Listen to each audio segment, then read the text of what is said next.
வளர்க்க இருக்கின்ற, செழிக்க செய்ய இருக்கின்ற இனிய நெஞ்சங்களையும் வணங்கி மகிழ்கிறேன். இந்த பல்கலைக்கழகத்தில் முனைவர் பட்டம் பெற்று இன்று துறை தலைவராக பொறுப்பேற்று இந்த நிகழ்வை நடத்தி கொண்டிருக்கின்ற எங்கள் கல்லூரியினுடைய பெருமைமிகு படைப்பு பேராசிரியர் ரவிக்குமார் அவர்கள் ஏற்பாடு செய்திருக்கின்ற இந்த நிகழ்வில் கலந்து கொள்வது அது வார்த்தைகளுக்குள் அடங்காத ஒரு பெருமித உணர்வு. இந்த பெருமித உணர்வு என்று சொல்லுகின்ற போது இது என்ன என்கின்ற கேள்வி வருகிறது. பெருமிதம் என்று ஒரு மெய்ப்பாடு. இந்த பெருமிதம் எதனால் வருகிறது? சமஸ்கிருதத்தில் வடமொழியில் செருக்கு, ஆணவம் என்கின்ற சொற்கள் எல்லாம் இருக்கின்றன. அவை வேறு. பெருமிதம் என்கின்ற இந்த சொல் தருகின்ற பொருண்மை வேறு. இந்த பெருமிதம் எதனால் வருகிறது என்று தொல்காப்பியர் ஆய்வு செய்திருக்கிறார். கல்வியினால் வருகிறது, வீரத்தினால் வருகிறது, செல்வத்தினால் வருகிறது என்றெல்லாம் அவர் வகை தொகை செய்து காட்டுகிறார். இந்த வாழ்க்கையினுடைய அடைய வேண்டிய உன்னதமான உணர்வுகள், அந்த உணர்வுகளில் ஒன்றுதான் இந்த பெருமிதம். நான் வாழுகிறேன், எக்ஸிஸ்டென்ஷியலிசம் சொல்லுவதைப் போல நான் வாழுகிறேன் என்றால் எதனால் வாழுகிறேன்? நான் மூச்சு விட்டு கொண்டிருப்பதால் வாழுகிறேன் என்று யாராவது சொல்லுவார்களா? ஆக இந்த வாழ்தல் என்பது வேறொரு பொருண்மை சார்ந்த ஒன்றாகிறது. இந்த வாழ்தல் என்பது உயிரோடு இருப்பது மட்டுமல்ல. ஆக இந்த வாழ்க்கை என்பது வேறொரு தளத்திற்கு சென்று இந்த வாழ்க்கை தருகின்ற உணர்வு, நான் வாழுகிறேன், வாழ்ந்தேன் என்கின்ற வாழ்க்கை தருகின்ற உணர்வு பெருமிதம் மிக்கதாக இருக்குமானால் அது வாழ்க்கை. பாரதி சொல்லுவான், பன்றியை போல் இங்கு மண்ணிடை சேற்றில் படுத்து புரளாதே, வென்றியை நாடி வானத்தில் ஓட விரும்பி விரைந்திடுமே, முன்றலில் ஓடும் ஓர் வண்டியை போலன்று மூன்று உலகம் சூழ்ந்தே நன்று தெரியும் விமானத்தை போல் ஒரு நல்ல மனம் படைத்தோம். ஆக வாழ்தல் என்பதை நாம் சுருக்கி கொண்டு வந்து சொன்னால் தமிழும் தமிழ் இலக்கியங்களும் நம்மை உணர்த்துகின்ற இடம் வேறாக இருக்கிறது. வள்ளுவனைப் போல் இதனை பகுத்து காட்டியவன் உலகத்தில் இல்லை. மனிதர்களை பிரித்து காட்டியவன் உலகத்தில் இல்லை. மனிதர்களை பார்த்து இவன் சிற்றினம் என்று சொன்னவனும் அவன்தான், இவன் பதர் என்று சொன்னவனும் அவன்தான், இவன் பதடி என்று சொன்னவனும் அவன்தான், இவன் கயவன் என்று சொன்னவனும் அவன்தான், இவன் இருந்தால் என்ன வாழ்ந்தால் என்ன என்று திட்டியவனும் அவன்தான், இவன் இல்லாவிட்டால் இருந்திருந்தால் நன்றாக இருந்திருக்குமே என்று சொன்னவனும் அவன்தான். ஆக மனிதன் என்பவன் உருவத்தை சார்ந்தவன் அல்ல.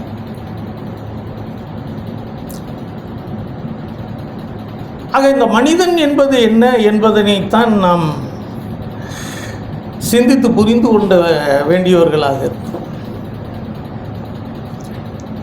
ஏன் பாவேந்தன்? அதிலும் இன்று ஏன் பாவேந்தன்? இதை நாம் உணர வேண்டிய கட்டாயத்தில் இருக்கிறோம். இன்று உலகம் முழுவதும் சூழ்ந்து அடிக்கின்ற இந்த சூறாவளி என்பது 1000 முகமூடிகளோடு வருகிறது நம்மிடம். அது தனியார் மயம் என்றும், தாராள மயம் என்றும், உலகமயமாக்கல் என்றும், எல்லை கோடுகளை தகர்த்து விட வேண்டும் என்றும், கோலம் ஒரு சிறிது என்றும், 1000 முழக்கங்களோடு வருகிறது. இந்த முழக்கங்களுக்கு அடியில் இருக்கின்ற ஒரு சூழ்ச்சியை சிந்தித்து பார்த்தால் உலக நலன்களை சுரண்டுவது என்பதாக இருக்கிறது. உலகத்தை ஒற்றைப்படை தன்மைக்குள் கொண்டு வருவது என்பதாக இருக்கிறது. உலகத்தினுடைய அடையாளங்களை அழிப்பது என்பதாக இருக்கிறது. சொல்லும்போது நாம் புலகாங்கிதம் அடையும்படி சொல்லுகிறார்கள். எல்லா மொழியும் ஒன்றுதான், எல்லா பண்பாடும் ஒன்றுதான், எல்லாவற்றையும் வாழ வைக்க வேண்டும் என்பதுதான் விருப்பம் என்று சொல்லுகிறார்கள். ஆனால் எல்லா ஊடகங்களும் எல்லா பண்பாட்டையும் நொறுக்குகின்றன. இன்று எல்லா ஊடகங்களும் முதலாளிகளினுடைய கையில் இருக்கிறது. உலக ஏக முதலாளிகளினுடைய கையில் இருக்கிறது. இன்று தேசிய முதலாளிகள் எல்லாம் உலக முதலாளிகள் ஆகிவிட்டார்கள். பெட்டி புர்ஷாக்கள் எல்லாம் பெரிய புர்ஷாக்கள் ஆகிவிட்டார்கள். அவர்கள் நடத்துகின்ற ஊடகங்கள் நம்முடைய அடையாளங்களை குறிவைக்கின்றன. இவை தேவையா என்ற கேள்விகளை எழுப்பிக் கொண்டே இருக்கின்றன. உன்னுடைய பண்பாட்டு அடையாளங்கள் என்று எதையெல்லாம் சொல்லுகிறாயோ அதையெல்லாம் இழந்துவிட்டு நீ உலக மனிதனாக மாறிவிடு என்றுதான் சொல்லுகின்றன. இந்த ஊடகங்களினுடைய வலைப்பின்னலுக்குள், மாயத்திற்குள், மருந்திற்குள், போதைக்குள் இன்று சிக்காதவர்களே கிடையாது. நாம் ஒவ்வொருவரும் ஒவ்வொரு பெயரால், ஒவ்வொரு உடையால், ஒவ்வொரு நிலத்தால் தனித்தனியாக இருக்கிறோமே தவிர இந்த ஒற்றைப்படைத்தன்மை உருவாக்குகின்ற போது இதனால் உருவாவது எது என்றால் அடையாளமற்ற, தான் யார் என்பதனை உணராத ஒரு சமுதாயம் உருவாகி கொண்டிருக்கிறது. அந்த ஒரு சமுதாயம் நம் கண் முன்னால் உருவாகி கொண்டிருக்கிறது. நம்முடைய சமுதாயத்தில் உருவாக்கி கொண்டிருக்கிறது, நம்முடைய வீட்டில் உருவாகி கொண்டிருக்கிறது, நம்முடைய மகனாக இருக்கிறது, நம்முடைய தமையனாக இருக்கிறது, நாமவே இருக்கிறோம். இந்த சமுதாயத்திற்கு மொழி தேவையில்லை. இந்த சமுதாயத்திற்கு சொந்த பண்பாடு தேவையில்லை. இந்த சமுதாயத்திற்கு இந்த இனம் வளர்த்து கொடுத்திருக்கின்ற இத்தனை சிந்தனை மரபுகள் தேவையில்லை. இந்த கலைகள் தேவையில்லை. இவைகளெல்லாம் இயன்றவரை அழிப்பது, இயன்றவரை புறக்கணிப்பது என்பதுதான் லட்சியமாக கொண்டிருக்கிறது. நண்பர்களே, இப்படி எடுத்து நாம் இதனை பேச ஆரம்பிக்கின்ற போது நாம் எங்கே வந்து நிற்கிறோம் என்றால், ஒரே ஒரு லட்சியத்திற்குள் வந்து நிற்கிறோம். நம்முடைய நோக்கம், நம்முடைய சிந்தனை, நம்முடைய அறிவாற்றல் எதனை தர வேண்டும் என்றால், நாம் யார் என்பதனை உணர்த்த வேண்டும். நாம் யார் என்பதனை அடையாளப்படுத்த வேண்டும். கேள்வி என்னவாக இருக்கிறது? இன்று நான் உலகமயமாகிவிட்டேன் என்று சொல்லி நான் சொல்லலாம். ஆனால் என்னை ஜப்பானியன் என்று ஒத்துக்கொள்வானா? என்னை ஒரு பிரெஞ்சுக்காரன் என்று ஒப்புக்கொள்வானா? ஒரு ஜெர்மனியன் என்று ஒப்புக்கொள்வானா? யாருமே ஒப்புக்கொள்ள மாட்டார்கள். நான் யார்தான்? நான் தமிழன் தான். இந்த தமிழன் என்று சொல்லுகின்ற போது இந்த அடையாளங்கள் என்ன என்கின்ற ஒரு கேள்விக்குத்தான் தன்னுடைய வாழ்க்கையை பணயமாக வைத்து தேடியிருக்கின்ற பாவேந்தர். இங்கே இருக்கின்ற இந்த நேரத்தினுடைய சுருக்கம் உண்மையிலேயே எதனை சொல்லி முடிக்கப் போகிறோம் அல்லது எதனை தொட்டு காட்டப் போகிறோம் என்பதிலேயே கூட பல ஐயப்பாடுகளை எழுப்புவது தான். இருந்தாலும் ஓரிரு கேள்விகளையாவது உங்கள் முன்னால் வைத்துவிட்டு போகலாம் என்கின்ற ஒரு நம்பிக்கையில் தான் நிற்கிறேன். பாவேந்தர் சொல்லுகிறார், பயிலுறும் அண்ணன் தம்பி அக்க பக்கத்துறவின் முறையார் தயை மிக உடையாள் அன்னை என்னை சந்ததம் மறவா தந்தை குயில் போல் பேசிடும் மனையாள் அன்பை கொட்டி வளர்க்கும் பிள்ளை அயலவராகும் வண்ணம் தமிழ் என் அறிவில் உரைதல் கண்டு என் உறவு எது? பாவேந்தர் எதை உறவு என்று கருதுகிறார்? சென்னல் மாற்றிய சோறும் பசுனை தேக்கிய கரியின் வகையும் தண்ணிய தானிய முதிரை கட்டி தயிரோடு மிளகின் சாரும் நன்மதுரம் செய் கிழங்கு காணில் நாவில் இனித்திடும் அப்பம். நன்றாக கவனியுங்கள் தோழர்களே, பாவேந்தர் ஒரு வரி எழுதியிருக்கிறார். இத்தனை உணவுப் பொருள்களை எழுதிவிட்டு சொல்லுகிறார், இவை உன்னை வளர்ப்பன தமிழா. இந்த உணவுகள் எல்லாம் உன்னை வளர்ப்பன. ஆனால் உன் உயிரை உணர்வை வளர்ப்பது தமிழே.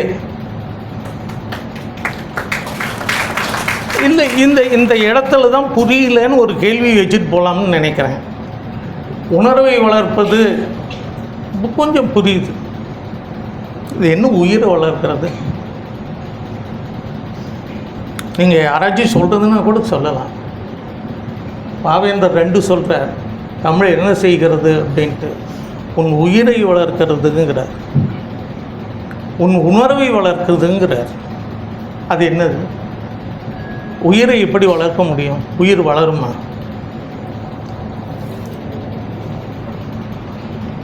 ஒருவேளை திருமூலர் முருகனை கேட்டால் சொல்லுவார். திருமூலர் சொல்கிறாரு, உடம்பார் அழியின் உயிரார் அழிவர், உடம்பை வளர்த்தேன் உயிர் வளர்த்தேனே.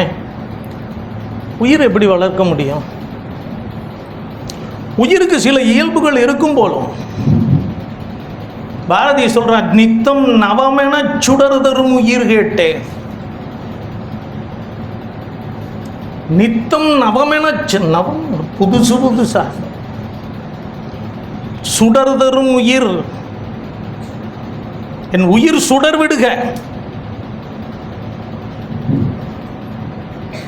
அது எப்படி உயிர் சுடர் விடும்?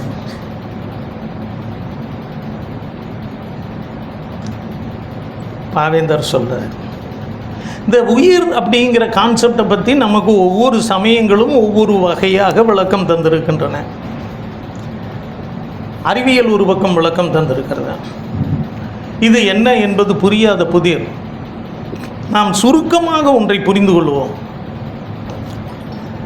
அது 100ல் 1 கூட இருக்கட்டும். இந்த உயிர் வளர்ப்பது என்பது இந்த உயிர் வாழ்வை வளர்ப்பது. இந்த உயிர் வாழ்தல் அப்படிங்கிறது எதை சார்ந்தது அப்படின்னு சொன்னோம்னா, அது வெறும் உடல் சார்ந்ததல்ல, வெறும் பயாலஜிக்கலான ஒரு விஷயம் இல்லை. நான் மூச்சு விட்டு கொண்டிருக்கிறேன், தினமும் உணவருந்தி கொண்டிருக்கின்றேன், சினமும் உழவி கொண்டிருக்கின்றேன், சினமும் இப்படியெல்லாம் இந்த வாழ்க்கையை நடத்தி கொண்டிருக்கிறேன் என்பது வாழ்வல்ல. ஆக அவர்கள் சொல்லுகின்ற வாழ்வு என்பது என்ன என்றால்,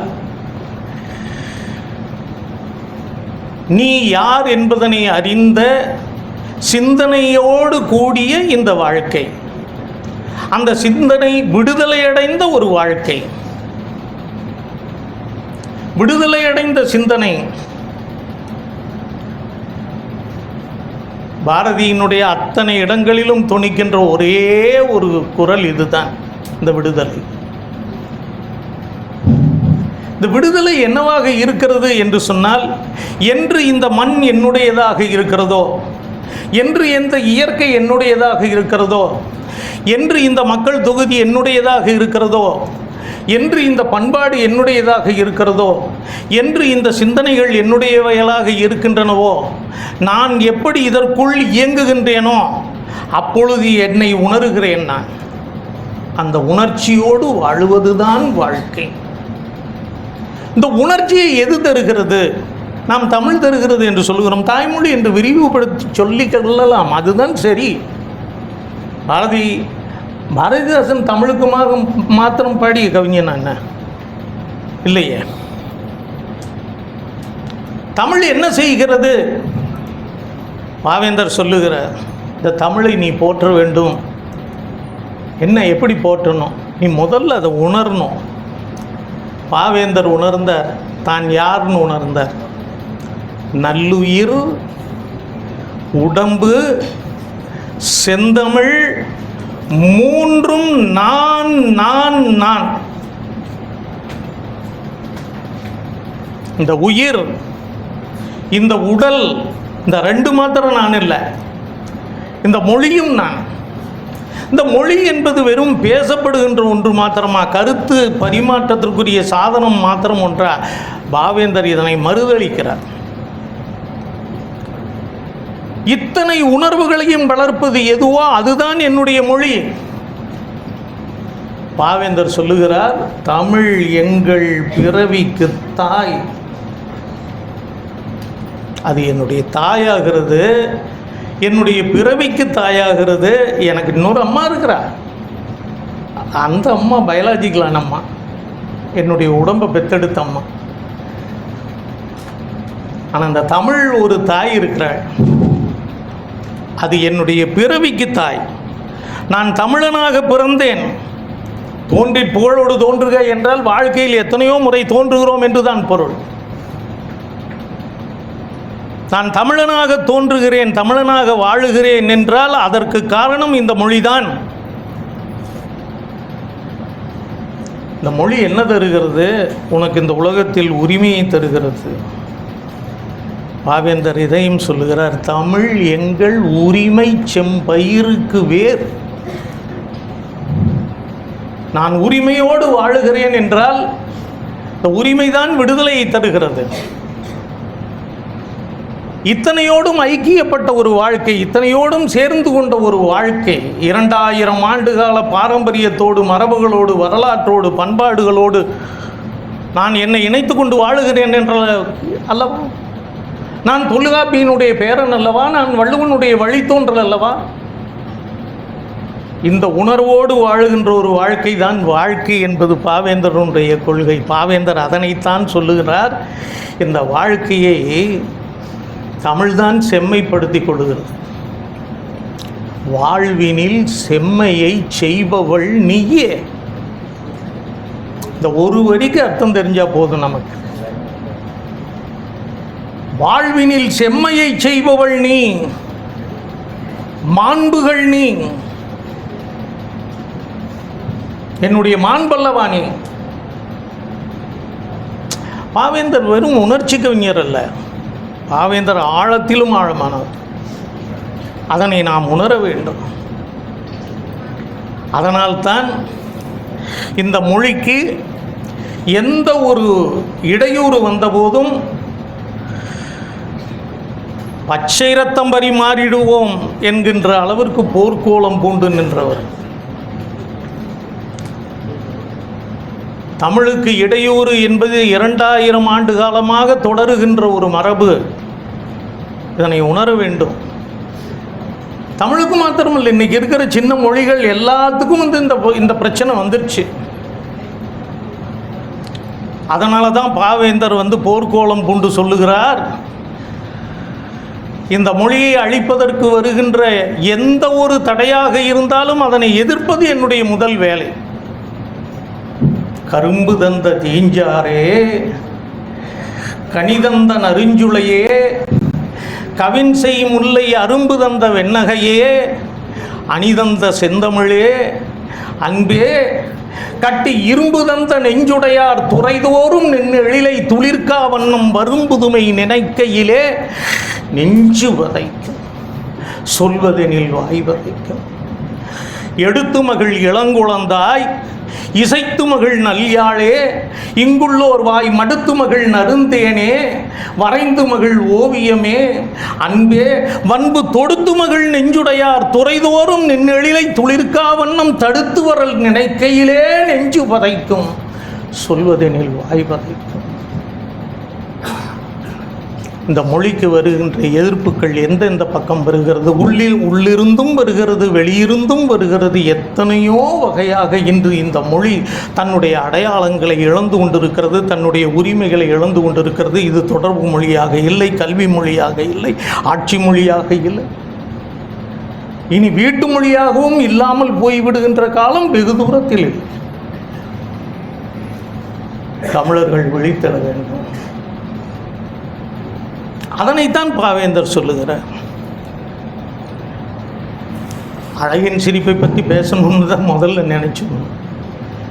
அழகின் சிரிப்பு என்று குன்றத்தை, தென்றலை, கடலை, மலையை, ஆறுகளை பாடியவன் தமிழை ஒரு அழகு பொருளாக பார்த்தான். உலகத்தில் எந்த மொழிக்காரன் பார்த்தான்? பாவேந்தர் பார்த்தார். அழகின் சிரிப்பினுடைய கடைசி கவிதை தமிழ். பாவேந்தர் சொன்னார், இருளினை வறுமை நோயை இடறுவேன், இருளினை வறுமை நோயை இடறுவேன், என் உடலின் மீது உதிர்கின்ற பகைக்குன்றை நான் ஒருவனே உதிர்ப்பேன். நீயோ கருமான் செய் படை வீடு, நான் அங்கோர் மறவன். கண்ணல் பொருள் தரு தமிழே, நீ ஓர் பூக்காடு, நான் ஓர் தும்பி. பாவேந்தரனுடைய கனவுகள் எல்லையில்லாதவை. என்னரும் தமிழ் நாட்டின்கண் எல்லோரும் கல்வி கற்று பன்னரும் கலை ஞானத்தால் பராக்கிரமத்தால் அன்பால் உன்னத இமயம் போல் ஓங்கிடும் கீர்த்தி எய்தி இன்புற்றார் என்று மற்றோர் இயம்ப கேட்டல் என்னாலோ என்று ஏங்கிய உள்ளம் பாவேந்தரனுடைய உள்ளம். ஆக சுருக்கி சொன்னால், இந்த தமிழ் வாழ்வு என்பதை நாம் கண்டடைவதும், நாம் தமிழன் என்பதை உணர்வதும், அந்த தமிழை நேசிப்பதும், அதனை வளர்த்தெடுப்பதுமே பாவேந்தனுக்கு செய்கின்ற பெரும் கைமாறாக இருக்கும். நன்றி.